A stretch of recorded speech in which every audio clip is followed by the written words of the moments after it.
அமைப்பாளர் பாசமிகு அன்பு இரு உள்ளங்கள் செல்வம் மரியாதைக்குரிய அன்பு தம்பி கலைமூர்த்தி இருவருக்கும் நன்றி தெரிவித்துக் கொண்டு இங்க வந்திருக்கும் கலைஞர்கள் அனைவருக்கும் நன்றி தெரிவித்துக் கொண்டு தொழுதுண்டு வாழ்வாரே வாழ்வார் மற்றெல்லாம் தொழுதுண்டு பின் செல்பவர் என்பதற்கிணங்க பொய்யாமொழியினுடைய மெய்யான கருத்து.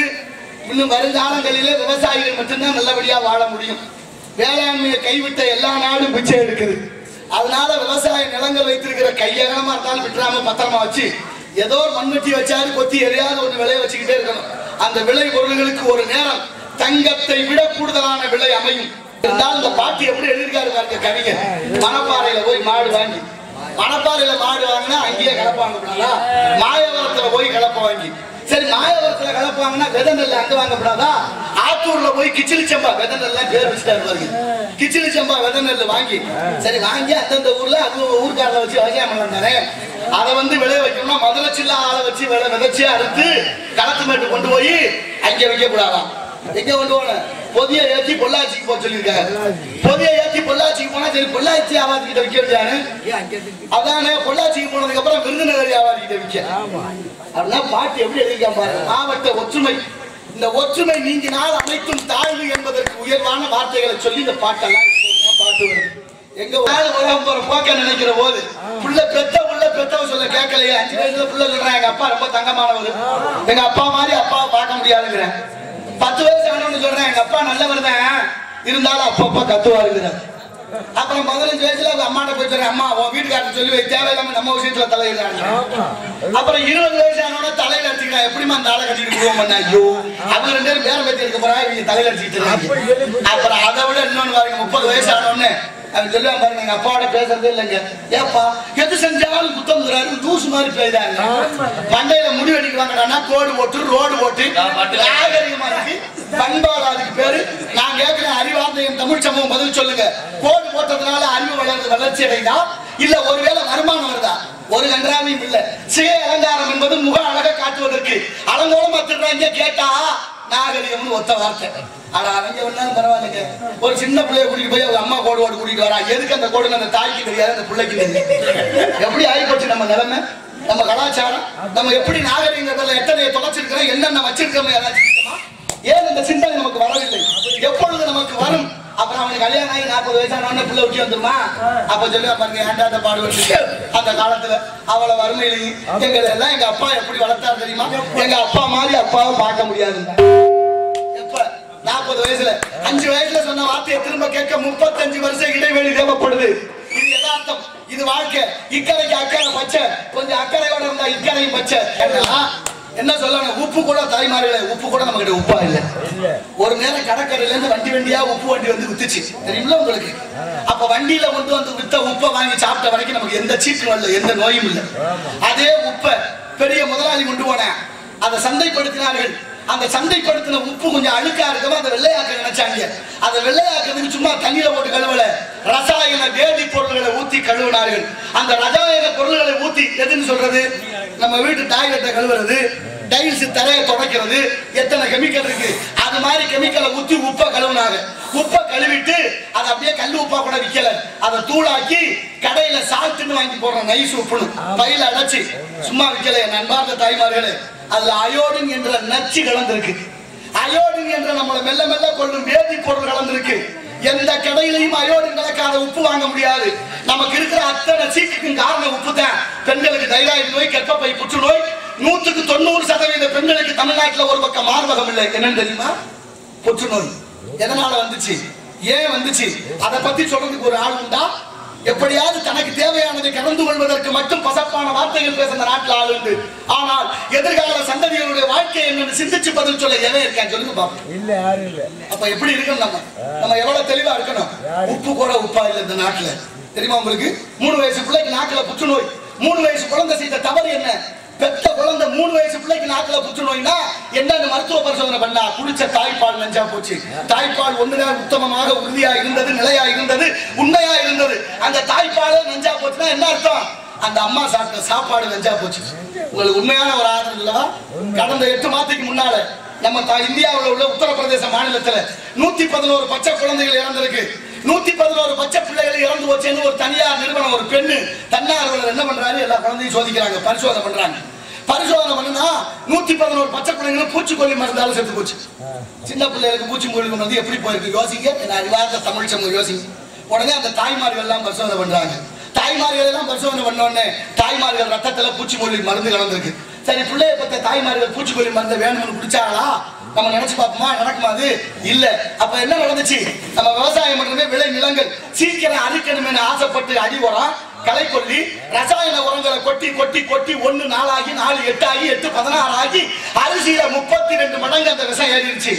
பிருந்தநாதம், பரநாதம், பராபரநாதம், அமரநாதம் என்ற 5 வகை நாதம் பிந்து வடிவமாக ஆணுடைய கருவில 2 மாசம், ஒரு நாள் பெண்ணின் யோனி வாயில் புகுந்த 3ஆவது நாள் தைலமா இருக்கு, 7வது நாள் மலர்ந்து இருக்கு, 30வது நாள் முழு பிண்டமாகும், 2வது மாதம் தலை உண்டாகுது, 3வது மாதம் வயிறு உண்டாகுது, 4வது மாதம் பாதம் உண்டாகுது, 5வது மாதம் முதுகெலும்பு உண்டாகுது, 6வது மாதம் ஜீவன் உண்டாகுது, 7வது மாதம் கண்மூக்கு செவி உண்டாகுது, 8வது மாதம் சகல உறுப்புகளும் பூர்த்தி ஆகுது, 9வது மாதம் பூர்வ ஜென்ம நினைவு உண்டாகுது, 10வது மாதம் குழந்தை தலைகீழாக திரும்பி பூமியை நோக்கி வளருது. அப்படின்னா அதுதான் ஆன்மீகமும் அறிவியலும் ஒத்து போற இடம். இது நல்லா தாய்மார்களே.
தமிழுக்கு சிறப்பாயிரம் பாடி சிறக்க வைத்த அறிஞர்கள் மரபிலே தோன்றிய பெரியோர்களே, தாய்மார்களே, நாடக கலா ரசிக பெருமக்கள் உங்கள் அனைவருக்கும் இந்த சின்ன நடிகரின் சிறந்தாழ்ந்த வணக்கத்தை தெரிவித்துக் கொண்டு மேடையில் ராசநடிகராக தேர்வு செய்த குருவார்பட்டி கிராமத்தார்கள், பெரியோர்கள், தாய்மார்கள், மகளிர் மன்றத்தார்கள், இளைஞர் மன்றத்தார்கள் அனைவருக்கும் நெஞ்சார்ந்த நன்றியை உறுத்தாக்கி கொண்டு நாடக அமைப்பாளர் பாசமிகு அன்பு இரு உள்ளங்கள் செல்வம் மரியாதைக்குரிய அன்பு தம்பி கலைமூர்த்தி இருவருக்கும் நன்றியை தெரிவித்துக் கொண்டு இங்கு வந்திருக்கும் கலைஞர்கள் அனைவருக்கும் நன்றி தெரிவித்துக் கொண்டு வலைவலி எடுத்துக் கொண்டிருக்கும் அன்பு தம்பி பிரபு கலைமூர்த்தி இருவருக்கும் நன்றி. சிறந்த முறையில் ஒளிபெருக்க அன்பு உள்ளங்கள் அம்மன் அருள் ஆடியோ நிறுவனத்தாருக்கும் அங்கே தூங்காமல் எப்படியாவது சரி செய்து விடுவோம் என்ற நல்ல முயற்சியிலே இருந்து செய்து கொண்டிருக்கும் உங்களுக்கு நன்றி. நன்றி. எவ்வளவு விஞ்ஞானம் வளர்ந்து நம்ம இதுல இருந்து விடுதலை அடையவில்லை, அதுதான் ஒரு பெரிய விஷயம். ஆகினாலே இடத்தை பார்க்கின்ற பொழுது அழகான இடம், உழுதுண்டு வாழ்வாரே வாழ்வார் மற்றெல்லாம் தொழுதுண்டு பின் செல்பவர் என்பதற்கிணங்க பொய்யாமொழியினுடைய மெய்யான கருத்து. இன்னும் வருங்காலங்களிலே விவசாயிகள் மட்டும்தான் நல்லபடியா வாழ முடியும். வேளாண்மையை கைவிட்ட எல்லா நாடும் பிச்சை எடுக்குது. அதனால விவசாய நிலங்கள் வைத்திருக்கிற கையகலமா இருந்தாலும் விட்டுறாம பத்திரமா வச்சு ஏதோ ஒரு மண்வெட்டி வச்சாரு கொத்தி எதையாவது ஒன்று விளைய வச்சுக்கிட்டே இருக்கணும். அந்த விளை பொருள்களுக்கு ஒரு நேரம் தங்கத்தை விட கூடுதலான விலை அமையும். நீங்கள் எல்லாம் நல்ல முறையில் கவனிக்கப்படுவீர்கள். அதற்கான எதிர்காலம் வந்து கொண்டே இருக்கு, எந்த மாற்றம் இல்லை. ஆனால் இந்த விவசாய நிலம் இல்லாம வேளாண்மை செய்யாம திருறாம பாருங்க, அவன் பூரா ஒரு நேரம் உங்ககிட்ட பிச்சை எடுக்கணும். ஐயா அரிசி இருந்தா கொடுங்க, கொஞ்சம் நெல் இருந்தா கொடுங்க.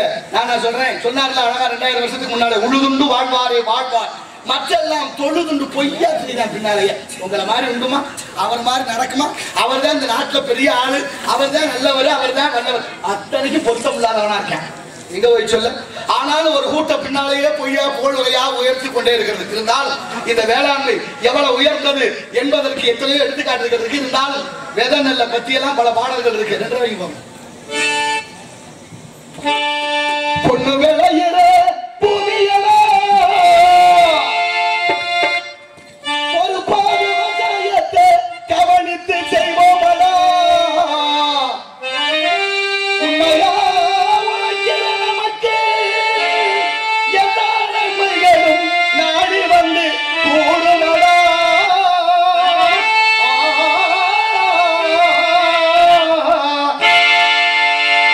மனப்பாற மாடு கட்டி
மணப்பாறையில போய் மாடு வாங்கி மணப்பாறையில மாடு வாங்கினா அங்கேயே கலப்பாங்கப்படாதா? மாயவரத்துல போய் கலப்ப வாங்கி சரி மாயவரத்துல கலப்பாங்கன்னா விதை நெல் அங்க வாங்கப்படாதா? ஆத்தூர்ல போய் கிச்சிலி சம்பா விதை நெல்லாம் பேர் வச்சுட்டாரு பாருங்க. கிச்சிலி சம்பா விதை நெல் வாங்கி சரி வாங்கி அந்தந்த ஊர்ல அது ஊர்காரில் வச்சு விவசாயம் பண்ணலாம் தானே. அதை விளைய வைக்கணும்னா மதுரை சில்லா ஆளை வச்சு விதைச்சு அறுத்து களத்து மேட்டு கொண்டு போய் அங்க வைக்க கூடாதான். எங்க கொண்டு போன பொதிய ஏற்றி பொள்ளாச்சிக்கு போக சொல்லியிருக்காங்க. பொதிய ஏற்றி பொள்ளாச்சிக்கு போனா சரி பொள்ளாச்சி ஆவாதி கிட்ட விற்க வச்சானு அதானே. பொள்ளாச்சிக்கு போனதுக்கு அப்புறம் விருதுநகரி ஆவாதி கிட்ட விற்க அப்படின்னா பாட்டு எப்படி எழுதியிருக்கா பாருங்க. மாவட்ட ஒற்றுமை, இந்த ஒற்றுமை நீங்கினால் அனைத்தும் தாழ்வு என்பதற்கு உயர்வான வார்த்தைகளை சொல்லி இந்த பாட்டெல்லாம் பாட்டு வருது. எங்க போய் சொல்ல அவளை அதமா கிச்சிலி சம்பா விதை நெல். அன்பார்ந்த தாய்மார்களே பெரியோர்களை நம்ம வீட்டுல 25 வருஷத்துக்கு முன்னால விதை நெல் பற்ற கட்டி வச்சிருந்தோம். இப்ப இருக்கா? எங்க ஓச்சனையா இருக்கா தெரியுமா? ஆனாலும் விதை நெல்லை தொலைச்சிட்டு இன்னொருத்தன் கையேந்தி நிக்கிறோம். அவன் கொடுக்குற விதை நெல் மறு வருஷம் போட்டா முளைக்குமா? முளைக்காது. ஏன் அப்படின்னா அத்தனை மரபணு மாற்றப்பட்டு விட்டது. நம்ம கிட்ட இருந்த விதை நெல்லை இழந்துட்டு இன்னைக்கு அடுத்தவன் கையேந்தி நிக்கிறான். அவன் வச்சதுதான் விலை. வருஷம் யூனியன்ல விற்கிற விதை நெல்லுக்கு விலை இருக்கு. ஏன் விவசாயி விளைய வைக்கிற நெல்லுக்கு விலை இல்லை. நெல்லை வாங்கி கொண்ட விற்கிறவன் பணக்காரன் ஆயிடுறேன், அரிசியை விற்கிறவன் பணக்காரன் ஆயிடுறேன். கத்தரிக்காய் பூவு அத்தனை வியாபாரிகளும் விளைய வைக்கிற எல்லாரும் நஷ்டத்துல இயங்குது. வாங்கி விற்கிறவங்க கோடி சொன்னாங்க. அதை பத்தி யாருக்காவது சிந்தனை? இதெல்லாம் ஏன் நடக்குது? ஏதாவது யோசனை? பசப்பான வார்த்தைகளும் வெற்று கூச்சலோடு இந்த நாடும் மக்களும் என்ன நடந்து கொண்டிருக்கிறது என்பது தெரியாமலே தனிகட்டு தெரிகிறோம். தயவு செய்து சிந்தனை செய்து பாருங்கள். நாளைய தலைமுறை வாழ்வதற்கு வழி இருக்கா என்ற ஏக்கத்தோடு அதைத்தான் இந்த இடமும் இந்த இடத்தில் வாழக்கூடிய மக்கள் எப்படி ஒரு காலத்தில் இருந்தோம், ஏன் இப்படி இருக்கிறோம் என்ற சிந்தனையோடு எல்லாருக்கும் கொடி பிடிக்காம என்ன செய்யறதுன்னு தெரியல. சரி, நாங்கள் கூறியபடி வேகமாக ஒரு மாதிரி வேள்விமலை சாரல் வந்து விட்டோம். என்ன அழகான இடம், இந்த இடமே இவ்வளவு அழகென்றால் இங்கே வசிக்கக்கூடியவர்கள் எவ்வளவு அழகு என்பதற்கு இந்த இடம் எடுத்துக்காட்டு. இங்குதானே வள்ளி காவல் காத்துக் கொண்டிருப்பதாக நாரத மகாமுனிவர் தெரிவித்தார். வந்து இவ்வளவு நேரமாகியும் சத்தம் ஏதும் தென்படவில்லையே, கேட்கிறதா சத்தம்? ஆலோலம் சோ, நல்ல சத்தம். சத்தத்தை சத்தத்தால் அடக்கணும், முள்ள முள்ளால் எடுக்கணும், வைரத்தை வைரத்தால் அறுக்கணும், மனத்தை மனத்தால் போக்கணும். ஏன் சத்தத்தை சத்தத்தால் அடக்கணும்? வீட்டுல ரெண்டு பொம்பளை பிள்ளை உட்காந்து மழை பேசிக்கிட்டு இருந்தா சத்தம் போட்டு விருந்தாடி வந்த முக்கியமானவர்னா நம்ம இங்க இருந்து ஒரு சத்தம் கொடுக்கணும்டா, சத்தம் போடாத அப்படின்னு நம்ம ஒரு சத்தம் போட்டா அந்த சத்தம் அடங்கும். அப்ப சத்தத்தை சத்தத்தால், மலத்தை மலத்தால் போக்கணும் அப்படின்னா என்ன அர்த்தம்? சின்ன குழந்தை மலம் கழிச்சிரு வீட்டுக்குள்ள, அதுக்கு என்ன சந்தனமும் ஜவ்வாரமா போடுறோம், அதை எடுத்துட்டு பசுவின் மலம் சாணம், அதுவும் மலம் தானே, மலத்தை மலத்தால் போக்கணும். சின்ன முள்ளு குத்திடுச்சுன்னா பெரிய முள்ளை வச்சு குத்தி எடுக்கணும், முள்ள முள்ளால் எடுக்கணும். வைரத்தை வைரத்தால் அறுக்கணும், வேற பொருள் வச்சு அறுக்க முடியாது. ஏன்னா ஈக்கால் முதலிய குற்றங்கள் அதில் இருக்கு. அத்தனை சொல்லும் பொருள் குறித்தனவை என்பது தொல்காப்பியம். இருந்தால் ஆலோலம் சோ என்று பண்பாடுகிறார் வள்ளி. எதற்காக? என்னை அடைய வேண்டும் என்பதற்காக மானுக்கு மகளாக பிறந்து இங்கே நம்பியால் வளர்க்கப்பட்டு ஆலோலம் சோ என்று பாடுவதை பார்க்கின்ற பொழுது மல்லி மல்லி செண்டு மல்லி ஆள செத்துகடி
சம்பவவள்ளி, சரசவள்ளி, அம்பருக்குள்ள அமிர்தவள்ளி, ஆனந்தவள்ளி, சண்முகவள்ளி, சோழவள்ளி, கற்பகவள்ளி, முருகவள்ளியை காட்டிலும் அழகாக இருக்கிறாள். என்ன அழகு எனக்குடையா, நான் வணக்கும் பூவுடையா, இந்த வனத்துக்குடைய புன்னகைக்குடைய வங்கியை வர்ணிக்க வேண்டும் என்றால் 1000 நாவுகள் படைத்த ஆதிசேவனாலே முடியாது. முயற்சி திருவிளையாக்கம்.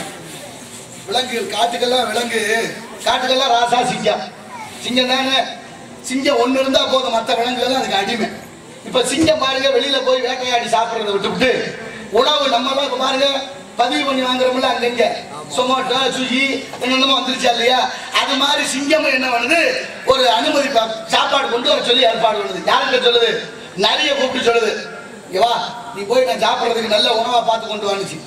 நரி பயந்து தலைவர் சொல்றாரு நம்ம செய்யாம இருக்கக்கூடாதுன்னு யோசிக்குது. ரொம்ப நேரமா யாரை கூட்டி கொண்டு விடுறது, எல்லா பேரும் சுதாரிப்பா இருக்காங்களே, இருந்தாலும் எவனா இழுச்சா போய் ஆட்டாம போயிருவேன் அப்படின்னு யோசிச்சு ஒரு கழுதை அம்பிட்டு கழுதையை கூட்டிட்டு போய் சொல்லுது. கழுதைகிட்ட சொல்லுது, கழுதை பார்த்து உடனே நம்ம தலைவர் ராஜா இருக்காருல்ல, ஆமா ஆமா தலைவர், நம்ம தலைவர் இருக்காருல சிங்கம், அவர் சொல்றாரு ரொம்ப நாளா தலைவரா அவர் இருந்துட்டாராம், இனிமே அவர் இருக்க வேண்டாம்னு நினைக்கிறாரு, அதுல ஒன்னே தலைவராக்கலாம்னு ஆசைப்படுறாரு. ஆமா எவ்வளவு நாளுக்கு தான் அவரே இருப்பாரு, அதனால உன்னை கூட்டிட்டு வர சொன்னாரு. வாங்கிச்சு நரி நம்பி கழுத அதை நம்பி நேரா சிங்கம் இருக்கிறதுக்கு போச்சு. சிங்கம் பசியோட இருக்குல்ல, தாவி குடிச்சு 2 காது கையோட வந்துருச்சு. கழுத தப்பிச்சு ஓட ஆரம்பிச்சிருச்சு. இப்ப சிங்கம் கோவிச்சுக்குது, என்னையா புத்தியாங்க தொட்டவனை விழுந்து ஓடுறேன், போய் ஒழுங்கா சொல்லி கூட்டிட்டு வா அப்படின்னா, இப்ப நரி போய் கழுதிக்கிட்டு சொல்லு, புத்தி கேட்ட என்ன இவ்வளவு அவசரம், இப்படி ஒடியாடலாமா, என்ன ஏதுன்னு பார்க்காம பொறுமை இல்லாம ஒடியாடுச்சு. அட போப்பா 2 காதையும் அச்சுக்கிட்டு போயிடுச்சு, காதே இல்லாம நான் எப்படி இருக்கிறது, உனக்கு விஷயம் தெரியல. ஏன் காதை எடுத்தாரு தெரியுமா? உனக்கு தலையில கிரீடம் வைக்கணும்னு நினைச்சாரா? கிரீடம் வச்சா காது தடுக்கும், அதை எடுத்துட்டா நான் நல்லா சரியா இருக்குமேனு தான் காது 2ஐயும் எடுத்துக்கிறாரு தலைவர். இது தெரியாம ஒடியாந்துட்டிய முட்டா கழுத. சரிவா உன்னை கூட்டிட்டு வர சொன்னார். மருதமும் கழுத நம்பி போகுது.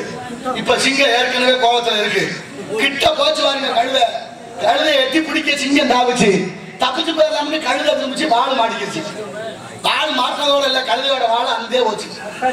இப்ப கழுதை தப்பிச்சு ஓடுது, நரி பின்னாலே போய் ஒரு தரம் சொன்னா புரியாத அவனுக்கு, ஓயாம தப்பிச்சு ஓடுவேன், உடனே அரச பதவி கொடுக்கலான்னு கூட்டிட்டு வந்தா அப்படி வேண்டான்னு ஓடுறியே, என்ன நியாயம் இதெல்லாம் அப்படின்னுச்சு. நானப்பா ஏற்கனவே காது போச்சு, இப்ப வாழும் போச்சு, நான் எப்படி நம்பி அங்க வர்றது அப்படின்னுச்சு கழுதை. அதுதான் நரி சொன்னிச்சு, வாழை ஏன் அடிச்சு தெரியுமா? சிம்மாசனத்துல நீ உட்கார்ந்தா வாழை இடைஞ்சலா இருக்கும், அதனால வாழை எழுத்தா நீ கொஞ்சம் சௌரியமா உட்காருங்க பாரு, அதுக்காகத்தான் வாழை எழுத்துருச்சு, நீ இது கூட தெரியாம ஒடியாந்துட்டியான்னு கழுதைகிட்ட நரி சொன்னிச்சு. சரி நாமா ரொம்ப கோபமா இருக்காரு, கூட்டிட்டு வர சொன்னாருமா. இதையும் நம்பி கழுத 3வது முறையா வருது, 2வது முறையா வருது. கழுதைக்கு வந்துச்சு இல்ல, அவ்வளவு 3வது முறையா கழுத வந்தோடனே சிங்கம் ரொம்ப கோபமா இருந்துச்சு, ஒரே அடி கழுத செத்தே போச்சு, முடிஞ்சு ஜோலி. இப்ப சிங்கம் சொல்லுது நரிக்கிட்ட, இதை தூக்கிட்டு போய் தோலெல்லாம் உரிச்சு அழகா ஈரல் தாம்பரங்க மூளை இந்த கடியெல்லாம் சரியா ஒவ்வொன்றா ஒதுக்கி கொண்டு வந்துச்சு. நரி கொண்டு போய் கழுதையை உரிச்சு எல்லா பாவத்தையும் தனித்தனியா எடுத்துட்டு மூளையை மட்டும் அது தின்னுட்டு மற்ற கறியெல்லாம் கொண்டு வந்து சிங்கத்துக்கிட்ட வச்சுச்சு. சிங்கம் பாக்குது, வாழை இருக்கு, தலை இருக்கு, எல்லாம் இருக்கு, ஈரல் இருக்கு, தாமரங்க, மூளையை மட்டும் தான் வேணுச்சு. நரி லேசா சிரிக்க ஆரம்பிச்சிச்சு. ஏன் சிரிக்கிறேன்னு சிங்கம் கேக்குது. மூளை இருந்திருந்தா நரி 3 தடவை உங்களை நம்பி வந்திருக்குமான்னுச்சு. கழுதைக்கு மூளை இருந்திருந்தா 3 தடவை கொல்ல நினைச்சு தப்பிச்சு போன கழுதை திரும்ப வருமா? மூளை இல்லாத கழுதை. நம்மளுக்கு 6 அறிவு, எத்தனை பேருக்கு பயன்படுது? சில பேருக்கு 5 அறிவு, சில பேருக்கு 4 அறிவா. மாவு மாக்களும் ஐயறிவினவை என்பது தொல்காப்பியம். கம்பரே வர்றாரு, மக்களும் விலங்கு ஒண்ணுன்னு. சில வீட்டுல போய் கேட்டு பாருங்க, ஏமா உங்க வீட்டுக்காரங்க அங்கிட்டுதான் திரிய அப்புறம் வரும் சொல்றாங்களா இல்லையா? 6 அறிவு படிச்ச மனுஷன் இல்லையா இருக்கிறாங்க. நானா சொல்றேன், நாடு தாங்குமா? தொல்காப்பியம் சொல்லிட்டாரு, 1 அறிவு மரம் செடி கொடிகளுக்கு, 2 அறிவு புழு பூச்சிகளுக்கு, 3 அறிவு நீரில் வாழ்வன, 4 அறிவு பறவைகளுக்கு, 5 அறிவு விலங்குகளுக்கும் மனிதர்கள் பல பேருக்குமா.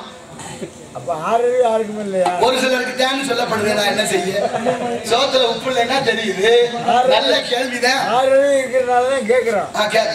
பகுத்தறிவுன்னு ஒண்ணு இருக்குல்ல, என்னை கேள்வி கேட்டு என்ன செய்ய என்று கொண்டாடி கொண்டிருக்கின்றார் பெண்மகள் என்பதை பார்க்கின்றவர்கள் சில்லென்று பூத்த சிறு நெருஞ்சில் காற்றினிலே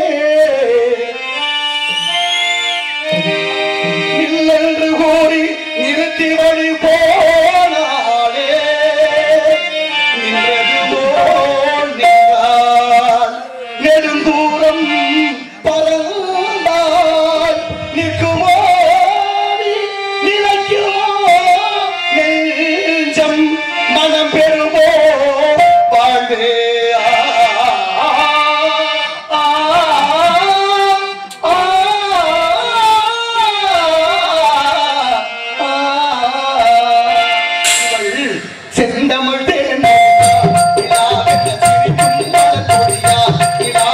சிரிக்கும் மலர் பொழியா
பெண்ணை பேராசை பண்ணும் பேரழகிலா படுக்கவரும் தமிழே மொழியா இலாவில சிரிக்கும் மலர்கொடியா இலாவில சிரிக்கும் மலர்கொடியா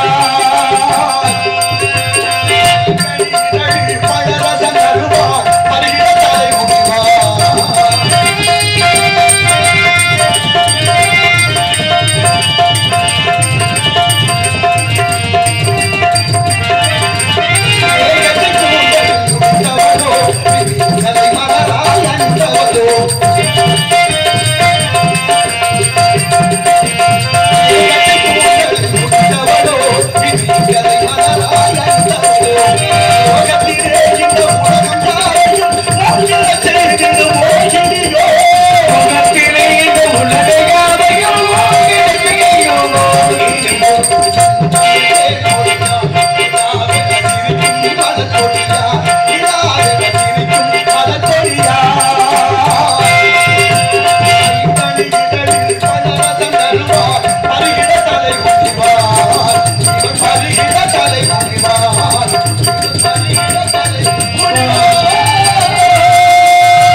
நன்றி நன்றி. அலங்கார பூசணம் ஆடம்பர விக்கிரகம் பத்தரை மாற்று பசுமொன்னால் வார்த்தை எடுத்து அமைக்கப்பட்ட எழில் மிகு சித்திர பதம் இவ்வளோ அழகு கொள்ளை அழகு எப்படி வர்ணிப்பது இட்டாடி நோவா எடுத்தடி கொப்பளிக்க வட்டில் சுமந்து மருங்க அசைய கொட்டி கிடங்கோ கிழங்கன்று மூவா நாவில் வளங்கோசை வையம் வரும் என்றார்.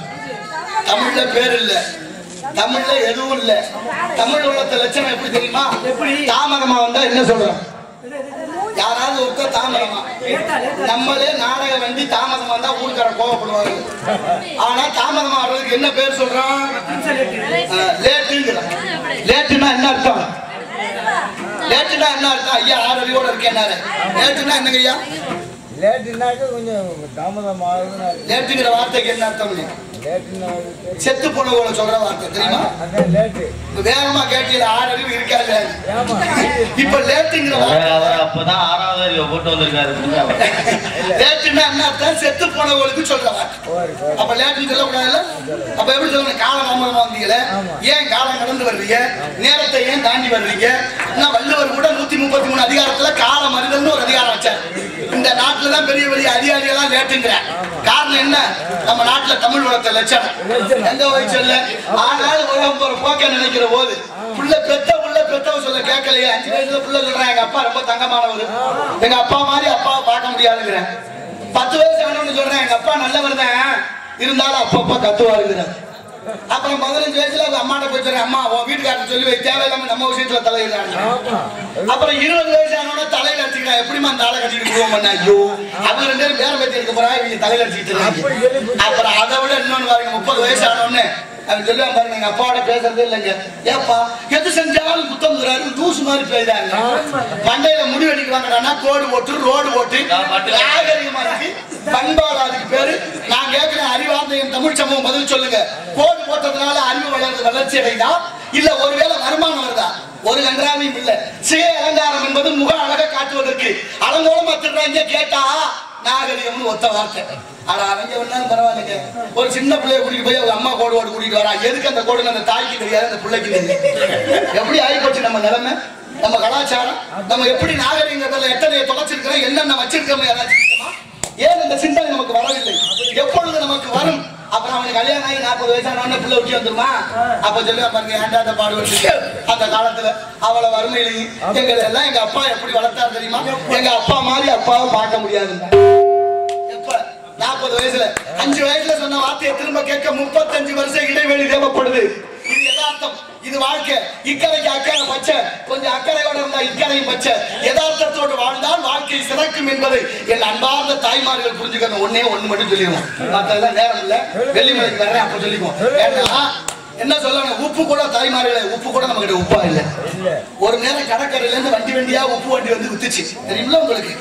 அப்ப வண்டியில கொண்டு வந்து வித்த உப்பை வாங்கி சாப்பிட்ட வரைக்கும் நமக்கு எந்த சீட்டும் இல்ல, எந்த நோயும் இல்லை. அதே உப்பை பெரிய முதலாளி கொண்டு போனேன், அதை சந்தைப்படுத்தினார்கள். அந்த சந்தைப்படுத்தின உப்பு கொஞ்சம் அழுக்கா இருக்கவும் அதை வெள்ளையாக்க நினைச்சாங்க. அதை வெள்ளையாக்கிறதுக்கு சும்மா தண்ணீரை போட்டு கழுவல, ரசாயன வேதி பொருள்களை ஊத்தி கழுவினார்கள். அந்த ரசாயன பொருள்களை ஊத்தி எதுன்னு சொல்றது? நம்ம வீட்டு டாய்லெட்டை கழுவுறது, டைல்ஸ் தரையை துடைக்கிறது எத்தனை கெமிக்கல் இருக்கு. அது மாதிரி கெமிக்கலை ஊற்றி உப்பை கழுவுனாங்க.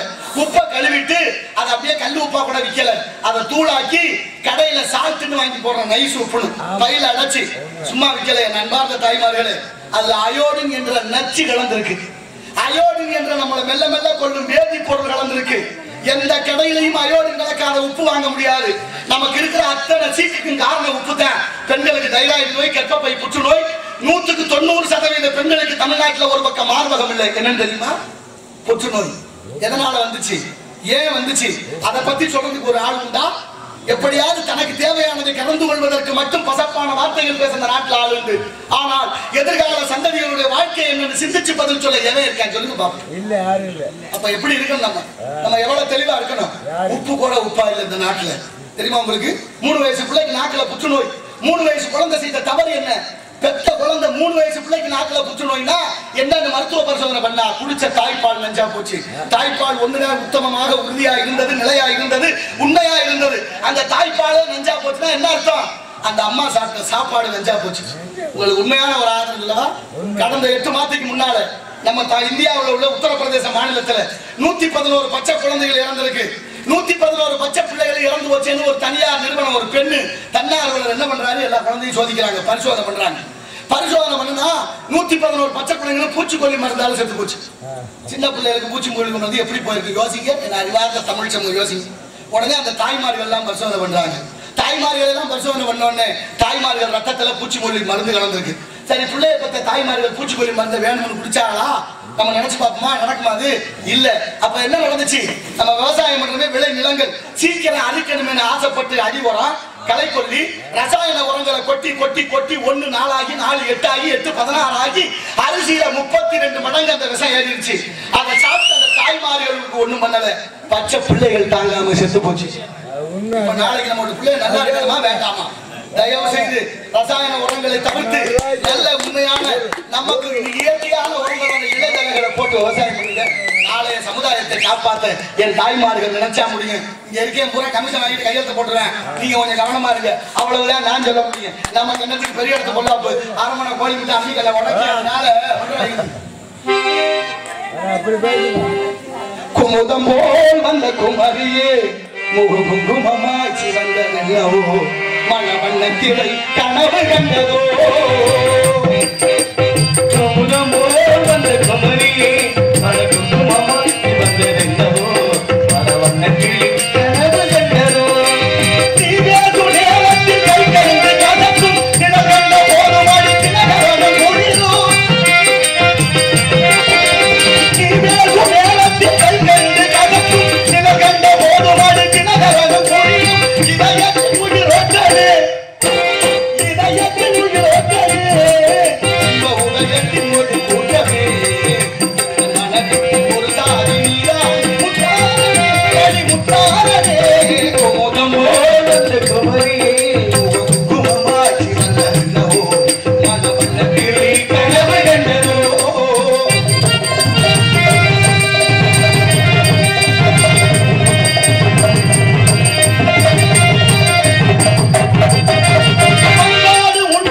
பண்பாலை முரசு இன்னும் தின மலர்வோடு எனதெல்ல முரசு. பண்பாடு உட்கந்த பொன்மாலை முரசு இன்னும் தின மலர்வோடு எனதெல்ல முரசு. தினத்தன்றி அடிக்கின்றதே, தினத்தன்றி அடிக்கின்றதே, திரியாக கொடுக்கின்றதே மனமாலை மலரே பொன்னிலைகள் தினமணி ஓட்டையே. குமுதம் போல் வந்த குமரியே மனகுகுமமாச்சி வந்த நல்லவோ மனவண்ணத்திரை கனவு கண்டதோ.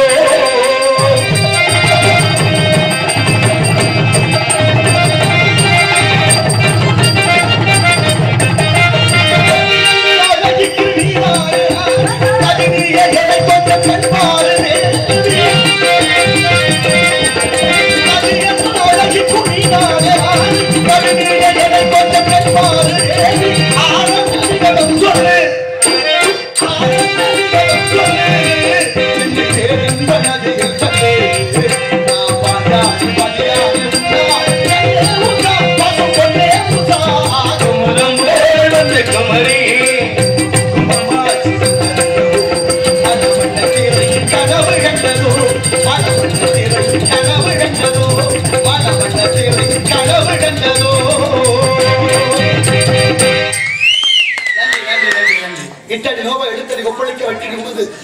இசைய பொட்டி கிழங்கோ கிழங்கு ஊவா நாவில் வளங்கோசை வையம் பெறும் என்றான் திருவனந்தூர் சக்கரவர்த்தி. அப்படியா? ஆகையினால காலதாமதம் காரியத்திற்கு கேடு. அதனால காலத்தை நேரத்தை அனுசரிக்கணும். காலத்தை நேரத்தை மதிக்கலன்னு வச்சுக்க, கால நேரம் நம்மளை மதிக்காது. அதுக்கு வரலாற்று சான்றுகள் நிறைய உண்டு. எல்லா பேருந்து நிலையங்களிலும் மணிக்கூண்டு கட்டப்பட்டிருந்தது. இன்னைக்கு நிறைய மணிக்கூண்டுகள் இடிச்சாச்சு. 9 மணிக்கு மதுரையில கூட்டம்னா காலம் தவறாத காந்தியடிகள்னு பேர் பெற்ற மகாத்மா காந்தி 8:30 மணிக்கு அங்க வந்துருவாராம். அப்ப நடந்தே வந்த காலம். மடியில கடியாரத்தை கட்டிக்கிட்டு இன்னைக்கு நாடகத்துக்கு 7 மணிக்கு வாடன்னா 8 மணிக்கு வர்றாங்க நம்ம ஆளு. கேட்டா அதுக்கு ஒரு காரணம். சமாளிக்கிறது மாதிரி நம்ம ஆளு மாதிரி சமாளிக்க யாரும் முடியாது. தமிழை அதுலதான் முன்ன நிக்கிறேன். காரைக்குடியில கம்பன் கழகம்னு தோற்றுவித்த ஐயா பேரு கம்பன் அடிப்பொடி சா கணேசன் பேரு. கம்பன் அடிப்பொடி சா கணேசன். அவர் இருந்த நேரம் அவர் முதன்னு கம்பன் கழகத்தை தோற்றுவிக்கிறார். கம்பன் கழகத்தை தோற்றுவிக்க அன்னைக்கு அந்த விழாவுக்கு வர்ற முக்கியஸ்தர் யாருன்னா அப்ப நம்ம நாட்டை ஆண்ட முதலமைச்சர். இப்ப அவர் வரணும். 9 மணிக்கு விழா நேரம்னு முகூர்த்தம் குறிச்சாச்சு. அப்படி விழாவுக்கு வர்றவரு அங்க இருந்து சென்னையில இருந்து காரைக்குடிக்கு தொடர் வண்டியில வர்றாரு. தொடர் வண்டினா என்ன தெரியுங்களா? சில பேருக்கு தொடர் என்ன தெரியாது. தமிழ் அப்படித்தான் இருக்கு, ஒன்னும் சொல்றதுக்கு இல்ல. ஆனாலும் பாருங்க, அவர் வந்துகிட்டே இருக்காரு. 10 நிமிடம் தாமதம். விழாவுக்கு வர்றதுக்கு 10 நிமிடம் தாமதமா போச்சு. இப்ப அவர் பதறாரு. அவர் நேரத்தை ரொம்ப சரியா கடைபிடிப்பாரு. நம்ம தாமதமா போறோமே என்ன செய்யறதுன்னு ரயில்ல அந்த தொடர் வண்டியில குளிச்சுட்டு உடைய மாத்திக்கிட்டு உள்ள வர்றாரு. அவர் முதலமைச்சர் வர்றாருன்னு காத்து இருக்கிற இவரு படக்குன்னு 9 மணிக்கு குறிப்பிட்ட நேரத்துல விழாவை தொடங்கிட்டார். கம்பன் வாழ்க, கம்பன் புகழ் வாழ்கன்னு தொடங்கிட்டார். உள்ள வந்த முதலமைச்சர் எல்லாரும் கையெழுத்து கும்பிட்டு கோச்சிக்காதீங்க, நான் தாமதமா வந்ததுக்கு மாநில அரசு காரணம் இல்ல, மத்திய அரசு காரணம். என்னன்னு புரியுதா உங்களுக்கு? நான் வந்து தொடர் வண்டியில வந்தேன். தொடர் வண்டி மாநில அரசு கட்டுப்பாட்டுல இல்ல, அது மத்திய அரசு கட்டுப்பாட்டுல இருக்கு. அதனால நான் தாமதமா வந்ததுக்கு என் காரணம் இல்ல, மத்திய அரசு காரணம். எப்படி சருக்கு? இப்படித்தான் நம்ம ஆளு தாமதமா இருந்தா வண்டி பஞ்சரா போச்சுருவோம், டயர் குடிக்கிட்டு போச்சுருவோம். எத்தனை பொய் சொல்றான்? கொஞ்சமா நெஞ்சமா?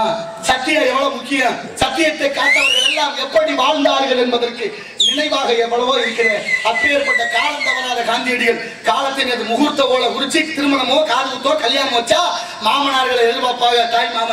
தாய் மாமன் சரியான நேரத்துக்கு வரணும். வல்லைன்னா அப்புறம் எதுக்கு முகூர்த்தம் குறிக்கிறான்?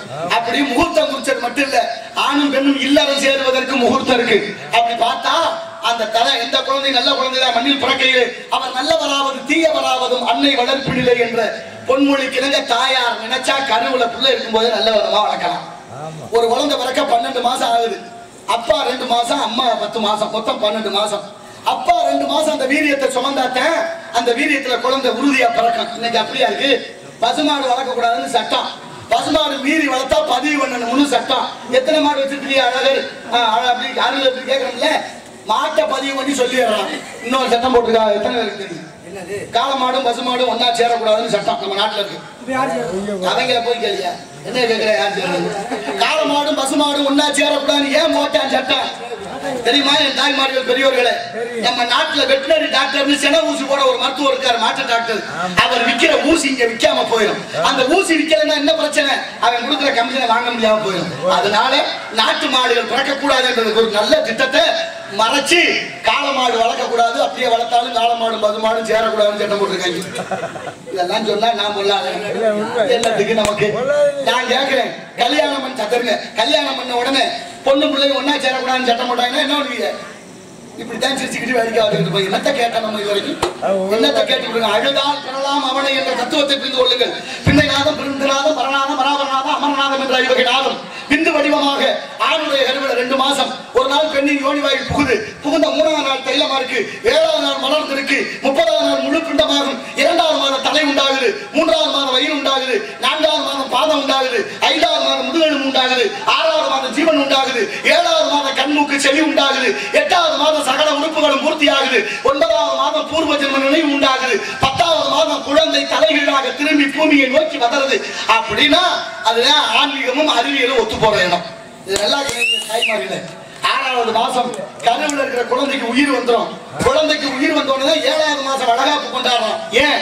தாய் சிரிச்சா புள்ள சிரிக்கும், தாய் அழுதா புள்ள அழுகும், தாய் துக்கப்பட்டா பிள்ளையும் துக்கப்படும், தாய் தூங்குனா பிள்ளையும் தூங்கும். தயவு செய்து குழந்தைய வயிற்றுல வச்சிருக்கிற தாய்மார்களே, உங்க பாதம் தொட்டு கேட்டுக்கிறேன், தப்பான விஷயத்தை நினைக்காம நல்ல வீர வரலாற்றுக்களை, நல்ல அறிவியலாளர்களை, நல்ல இசையை, நல்ல சங்கீதத்தை, நல்ல பேச்சுக்களை, அதுபோல தேவாரம், திருவாசகம், திருமந்திரம், திருப்புகள், திருவருட்பா, திருப்பாவை, இப்படிப்பட்ட இலக்கியங்களை படிங்க அல்லது படிக்க கேளுங்க. அப்படி கேட்டீங்கன்னா நீங்க கேட்க கேட்க உள்ள இருக்கிற பிள்ளையும் கேட்டுக்கிட்டே இருக்கும். தெரியுதா?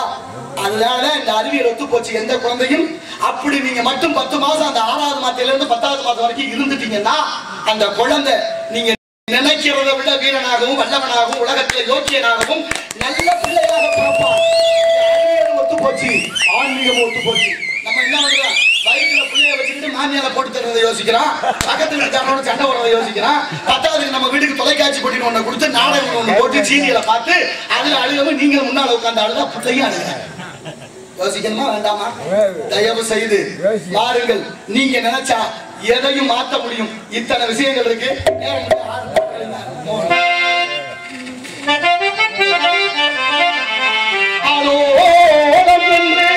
குரல் காட்டி இந்த அரும்புலத்தே ஆரோரம் என்று குரல் காட்டி இந்த அரும்புலத்தே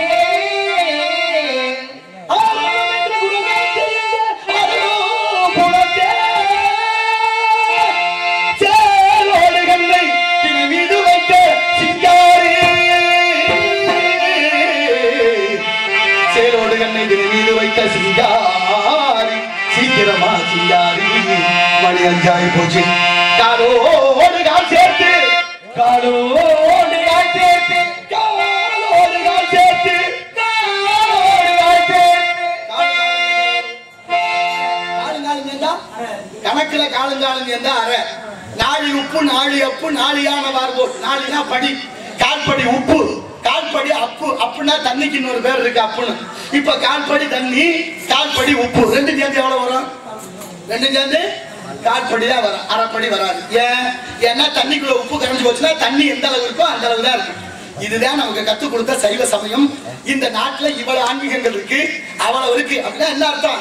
இது ஜீவாத்மா, இது பரமாத்மா. இந்த ஜீவனை இந்த சிவனோடு சேர்ப்பது அத்வைதம்னு பேர். இதான் சின்முத்திர மாணிக்கவாசகர் இப்படி விரல் வச்சிருக்காரு, தட்சிணாமூர்த்தி இப்படி விரல் வச்சிருக்கிறாரு, அது போல ஐயப்பன் இப்படி விரல் வச்சிருக்கிறாரு. இந்த 3 விரல் என்ன? இது ஆணவ மலம், கண்ம மலம், மாயமலம். மும்மலங்களை நீக்கி இந்த ஆத்மாவை நல்லபடியாக போய் சேர இறைவனை நாட வேண்டும் என்பதை நமக்கு அத்தனையும் சொல்லிக் கொடுக்குது. பாட்டும் பரதமும் அன்புள்ள நாடகமும் நாட்டுக்கு நல்ல பயன் தரும் என்றார்கள். நாட்டுல உப்பு உப்பா இல்ல, பால் பாலா இருக்கா? நீங்க எல்லாம் குடிக்கிறீங்களா? பால் பாக்கெட்ல வாங்கி அது கூட மாட்டு பால் நினைச்சுக்கிட்டு இருக்கிறீங்களா? நாளைக்கு கெடாத ஒரு பால் இருக்கான். கறந்த பால் எவ்வளவு நேரம் தாங்க? 2 மணி நேரம் சூடுபடுத்தி வைக்கணும். சூடு வச்ச காய்ச்சின பால் எவ்வளவு நேரம் தாங்க? ஒரு 4 மணி நேரம், 5 மணி நேரம், ஒரு நாள் தாங்க. அதுக்கு மேல அப்புறம் அது தாங்க, அது கெட்டு போயிடும். அப்போ உரம் ஊத்தணும். உரம் ஊத்தின தயிர் எவ்வளவு நேரம் இருக்கும்? 2 நாள் இருக்கும். இல்லைன்னா அதையும் புளிச்சு போயிரு. கடைஞ்சி வெண்ணெய் ஒரு பக்கம், மோர் ஒரு பக்கம். அந்த வெண்ணெயை எடுத்து வச்சா எத்தனை நாள் காணும்? 1 வாரம், 2 வாரம் தாங்க. வெயில காய வச்சு வைக்கணும். அப்ப அந்த எண்ணெய் என்ன செய்யணும்? வெண்ணெயை அதை உருக்கணும், நெருப்புல போட்டு சட்டியில வச்சு உருக்கணும்னா நெய் ஆகுது. நெய் எவ்வளவு நாள் இருக்கும் சொல்லுங்க தாய்மார்கள்லாம்? நெய் உருக்குனா எவ்வளவு நாள் இருக்கும்? 1000 வருஷம் கூட நெய் கெட்டு போகாம இருக்குமா? 2 மணி நேரத்துல கெட்டு போற பால்ல இருந்து கெடாத 800 ஆண்டுகள் நெய் கூட இந்த நாட்டுல இருக்குன்னா அப்ப நம்ம எப்படி வாழணும், எப்படி வாழ்ந்தோம், எப்படி தத்துவங்கள்ல நமக்காக சொல்லப்பட்டிருக்கு அத்தனையும் மறந்துட்டு போச்சு, எல்லாம் போச்சு. என்ன இருக்கீங்க? அப்ப பால் 90 நாளைக்கு கெடாம ஒரு பால் இருக்குன்னா அது பாலா இருக்குமா? அதை விட புதுசா ஒண்ணு வந்திருக்கு. நான் அது ஆராய்ச்சியில இறங்கியிருக்கேன். பள்ளிக்கூட பாட புத்தகத்துல சீட்டாடுவது எப்படின்னு பாடமா சேர்த்துக்காக அது என்னன்னு கொஞ்சம் முழுமை ஆய்வு பண்ணிட்டு அப்புறம் பேசுவோம். நாடு போற போக்கு. காலோடு கால் சேர்த்து, காலோடு கால் சேர்த்து, காலோடு கால் சேர்த்து, அழகாக போக கலவி சென்றார்.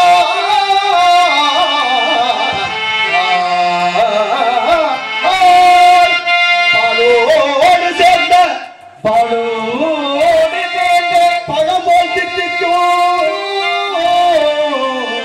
பழதில்லையே. உடம்புல உப்பு கூடிருச்சுன்னா, தாய்மார்களே, உடம்புல உப்பு கூடிருச்சுன்னா உடல் உறுப்புகள் கெடுது. கிட்னி கெட்டு போகுது. அதான் சிறுநீரகம்னு பேரு தமிழ்ல. இந்த கிட்னி கெட்டு போறதுக்கு உப்பு ஒரு காரணம். கிட்னி கெட்டுருச்சுன்னா டயாலிசிஸ் ஒரு மருத்துவ முறை வந்துருச்சு. டயாபிலிஸ்னா என்ன அர்த்தம்? நரம்புல ஓட்டையை போட்டு ரத்தத்தை எடுத்து இன்னொரு பக்கம் சுத்தப்படுத்தி இன்னொரு ஓட்டையை போட்டு நரம்புல செலுத்த எல்லாராலையும் முடியுமா? எல்லார்கிட்டையும் பணம் இருக்கா அந்த மருத்துவ முறையை சமாளிக்க நமக்கு அருமையான மருந்து இருந்துச்சு உடம்புல இருக்க உப்பை போக்குறதுக்கு என்ன தெரியுமா அப்பா ரொம்ப நேரமா பேசிக்கிட்டானே என்ன சொன்னாவே ஆமா சொன்னேன் சொரக்காய்க்கு உப்பு இல்லை சொரக்காய்க்கு எப்படி பழமொழி வந்துருச்சு பாருங்க அவன் சொல்றேன் சொரக்காய்க்கு உப்பு இல்லை சொரக்காய்க்கா உப்பு இல்ல சொரக்காய் சாப்பிட்டா நம்ம உடம்புல இருக்கிற உப்பு தானா போயிடும் அப்படி உப்பு குறைஞ்சா உடல் உறுப்புகள் கெட்டு போகாது இந்த நாடு இந்த மக்களை எல்லாம் வியாபார பண்டங்கள் ஆக்கி நோயாளிகள் ஆக்கி அதை மருந்து மாத்திரை வித்து நிறைய பேர் குடும்பம் பண்றேன் அதுக்கு நம்ம ஏமாந்து வாழ்ந்து கொண்டிருக்கிறோம் தயவு செய்து புரிந்து கொள்ளுங்கள் சொரக்காய் நம்ம கிட்ட இருந்துச்சு சொரக்காய் குட்டிச்சட்டி மாதிரி இருந்துச்சு இப்ப சொரக்காய் எப்படி இருக்கு புடலங்காய் மாதிரி வந்துருச்சு தப்பு தானே யோசிக்கணும்ல அத்தனையும் தப்பா போச்சு தயவு செய்து இயற்கையாக வாழ கத்துவோம் இயற்கை நம்மளை வாழ வைக்கும் இயற்கையை நேசித்து வாழ்வோம்